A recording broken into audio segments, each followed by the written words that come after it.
पहले हुसैन से वतन छुड़ाया गया, फिर काबा छुड़वा दिया गया। काबे से बड़ी मोहब्बत थी हुसैन को। 25 हज पैदल किए। इसीलिए तो हुसैन की कब्र की एक दफा की जियारत लाखों हज्जों से अफजल है।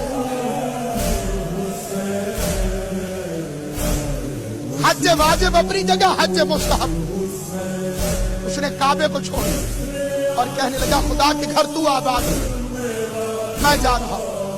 रास्ते में अब्दुल्ला बिन जुबैर ने कहा भी अगर आप काबे के पास रहे तो मैं आपकी हिफाजत करूंगा, काबा छोड़ देंगे तो मैं आपकी हिफाजत नहीं करूंगा। बड़ा अजीब फिक्रा है मेरे मौला का।